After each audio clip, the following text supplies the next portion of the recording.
ছাত্র শ্রমিক জনতার সেখানে অভ্যুত্থান হয়েছিল। প্রথম ছাত্ররা আন্দোলন করেছিল চাকরির কোটা সংস্কার নিয়ে। তারপরে ধীরে ধীরে কোটা সংস্কার থেকে সেখানে লকডাউন শাটডাউন করতে করতে এক পর্যায়ে এক দফা দাবিতে চলে আসছিল। তার মূল কারণ ছিল যে দীর্ঘ 16 বছর যাবৎ যে ফ্যাসিস্ট আওয়ামী লীগ সরকার ক্ষমতায় ছিল, সেখানে ছাত্র শ্রমিকদের সেখানে যে অধিকার, সে অধিকারটুকু তারা পায় নাই।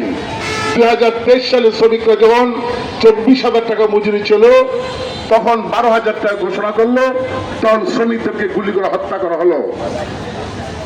এই 2024 সালে 23 সালে যখন শ্রমিকরা সেই মজুরি মানল না এবং 24-এ যখন জুলাইয়ের গণ অভ্যুত্থানে ছাত্র আন্দোলন করলো, শ্রমিকরা তার পাশে দাঁড়িয়ে এই সরকারকে বিতাড়িত করেছিল যে শ্রমিকদের ন্যূনতম মজুরি, ওই সময় যে মজুরি চেয়েছিল ন্যূনতম তাদের মজুরিটা নির্ধারণ করা হবে। আজকে 1 বছর অতিবাহিত হলো, বরঞ্চ এই সরকার ক্ষমতায় এসে 3 জন শ্রমিককে গুলি করে হত্যা করা হয়েছে। আমরা এই সমাবেশ থেকে তাদের নিন্দা জানাই এবং তার প্রতিবাদ করছি।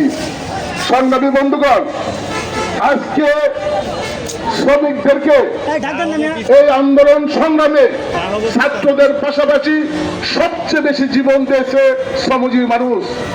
রিক্সা শ্রমিক, গার্মেন্টস শ্রমিক এবং বিভিন্ন শ্রমিকরা সেখানে জীবন দিয়েছিল। তাদের একটা আকাঙ্ক্ষা ছিল, একটা স্বপ্ন ছিল যে এই সরকার বিতাড়িত হলে আমরা যে আমাদের ন্যায্য মজুরি, আমাদের যে অধিকার, সে অধিকারটুকু পাবো। কিন্তু আজকে 1 বছরে যে শ্রমিকদেরকে হত্যা করা হলো, যারা হত্যা করেছে এবং যারা হত্যা হয়েছে, তাদের যে ক্ষতিপূরণের জন্য এখন আমাদেরকে দাঁড়িয়ে কথা বলতে হয়। যারা হত্যা করেছে তাদেরকে বিচারের আওতায় আনার জন্য আমাদেরকে দাঁড়িয়ে কথা বলতে হয়। আমরা বলেছিলাম যে এই সরকার ক্ষমতা আসার পর 5 তারিখে সরকার শেখ হাসিনা এই দেশ থেকে তার মন্ত্রী এমপি সহকারে এখান থেকে পালিয়ে গিয়েছিল। 8 তারিখে ইউনিট সরকার ক্ষমতা গ্রহণ করেছেন। আমরা মনে করেছিলাম যে বাংলাদেশে 7,34,00,000 শ্রমজীবী মানুষ, যে শ্রমিকরা এই দেশের সভ্যতা নির্মাণ করে, যে শ্রমিকরা শ্রমিক গ্রামে এই দেশকে মধ্যমায়ের দেশ হিসেবে তৈরি করেছে, শ্রমিকের জন্য সেখানে ন্যূনতম যে সংস্কার কমিশন, যে কমিশন সেখানে সংস্কারের কথা বলেছে, 1 বছরে কমিশন যেখানে গঠন হয়েছে শ্রমিকদের জন্য কথা বলবে, এই পর্যন্ত শ্রমিকদের জন্য কোনো কথা বলা হয় নাই। 13-1 দ্বারা এখন পর্যন্ত বহাল আছে, 26 দ্বারা বহাল আছে, 23 দ্বারা বহাল আছে। সরকারি কর্মচারী কর্মকর্তাদের জন্য মাতৃত্বকালীন হচ্ছে 6 মাস, আর আমার গার্মেন্টস শ্রমিকদেরকে এখন পর্যন্ত 4 মাস বহাল আছে। বলেন বৈষম্য দূর করবেন, কিসের বৈষম্য দূর করবেন? কোথায় কোথায় শ্রমিকদেরকে মিথ্যা মামলা দেওয়া হয়, কোথায় কোথায় শ্রমিকদেরকে ছাঁটাই করা হয়, 13-1 দ্বারা অবৈধভাবে কারখানা বন্ধ করা হয়, ওই বন্ধ করে শ্রমিকদের উপর নির্যাতন নিপীড়ন করা হয়, যে শ্রমিকদের উপর ভিত্তি করে দেশ চলছে। আমাদের দেশের প্রায় 1,58,00,000 মানুষ বাংলাদেশের বাইরে বিভিন্ন দেশে কর্ম করে, তাদের রেমিটেন্স পাঠায়। আর আমাদের দেশের চুরেরা গত 1 বছরে প্রায় 90 লক্ষ কোটি টাকা বিদেশে পাচার করেছে। 30 লক্ষ মানুষ সেখানে হতদরিদ্র হয়েছে এবং হাজার হাজার কোটি টাকা লুটপাট করেছে। এইভাবে চলছে বর্তমানে 1 বছর সরকার। মানুষের মুখে কথা শুনবেন, মানুষ প্রতিনিধি বলছে কি পেলাম, কি চেয়েছিলাম, বুকের রক্ত দিয়েছিল। আবু সাইদ সেখানে বুকের রক্ত দিয়ে দাঁড়িয়েছিল। কেন দাঁড়িয়েছিল? একটা স্বপ্ন ছিল, একটা আশা ছিল, একটা আকাঙ্ক্ষা ছিল যে আমি যদি মরে যাই কিন্তু দেশের মানুষ, শ্রমজীবী মানুষ, ছাত্র শ্রমিক জনতার তাদের ভাগ্যের পরিবর্তন ঘটবে। কিন্তু আজকে 1 বছরও শ্রমিকদের সেখানে ভাগ্যের পরিবর্তন ঘটে নাই। আমরা সমাজতান্ত্রিক শ্রমিক ফ্রন্টের পক্ষ থেকে, গার্মেন্টস শ্রমিক ফ্রন্টের পক্ষ থেকে, তার শ্রমিক ফেডারেশনের পক্ষ থেকে, আমাদের সমাজতান্ত্রিক শ্রমিক ফ্রন্টের ফেডারেশনের পক্ষ থেকে শ্রম কমিশনের কাছে আমরা দাবি উত্থাপন করেছি। আমরা অনেকগুলো দাবি উত্থাপন করেছি। সেই জায়গায় পরিষ্কার ভাবে বলেছি যে অগণতান্ত্রিক যে ধারাগুলি আছে সেটা বাতিল করতে হবে, অবাধ ট্রেড ইউনিয়ন করার জন্য সেখানে অধিকার দিতে হবে। একটা কারখানায় যদি একটা ট্রেড ইউনিয়ন থাকতো তাহলে ট্রেড ইউনিয়ন নেতৃবৃন্দ, মালিক কর্তৃপক্ষ সেখানে শ্রমিকদের সংকট সমস্যা সমাধান করার জন্য, নিরসন করার জন্য তারা বসতে পারতো, কথা বলতে পারতো, কথা বলে যে ধরনের সংকটগুলি আছে সেইটাকে নিরসন করার জন্য আইনগত পদক্ষেপ নিতে পারতো। আজকে ট্রেড ইউনিয়ন না থাকার কারণে সেখানে শ্রমিকরা কেউ কথা শুনে না, মালিক তাদের নিজের স্থাপিত কারখানাকে পরিচয় করে শ্রমিকদের উপর নির্যাতন নিপীড়ন করা হয়।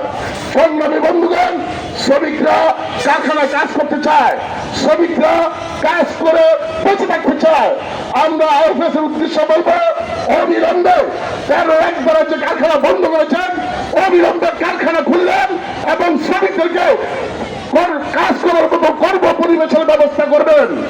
একই সাথে সাথে আজকে সরকার সেখানে মজুরি বোর্ড গঠন করে আইনগত ভাবে মজুরি কমিশন গঠন করার জন্য মজুরি সে নির্ধারণ করার জন্য একটা আইন করবেন এবং তারই সাথে সাথে সরকার শ্রমিকরা যাতে তার অধিকার থেকে বঞ্চিত না হয় সেই জন্য একটা মজুরি কমিশন গঠন করে মজুরি নির্ধারণের জন্য একটা মাপকাঠি তৈরি করবেন।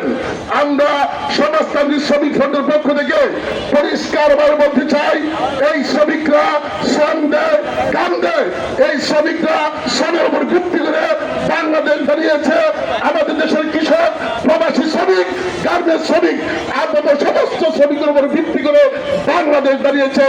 তাদেরকে অবহেলা করে, তাদেরকে অবজ্ঞা করে, তাদের উপর গুলি চালিয়ে, তাদের উপর নির্যাতন নিপীড়ন করে এই দেশ কখনো ভালো চলতে পারবে না। এই দেশের মর্যাদা এবং সম্মান এবং তাদেরকে দিতে হবে। শ্রমিকরা মর্যাদা পেলে, সম্মান পেলেও, শ্রমিকরা তাদের অধিকার পেলেও ভবিষ্যতে এই শ্রমিকরা এই দেশের টাকা পাচার করে না, চুরি করে না, ডাকাতি করে না, আত্মসাৎ করে না, লুট করে না।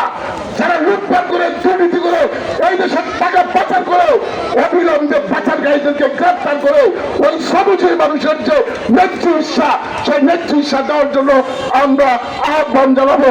একই সাথে সাথে যে জুলাই অভ্যুত্থানে যেই সকল শ্রমিকরা নিহত হয়েছে তাদের ক্ষতিপূরণের ব্যবস্থা করুন, যারা আহত হয়েছে তাদের সুচিকিৎসার ব্যবস্থা গ্রহণ করার জন্য আহ্বান জানিয়ে আগামী 1 আগস্ট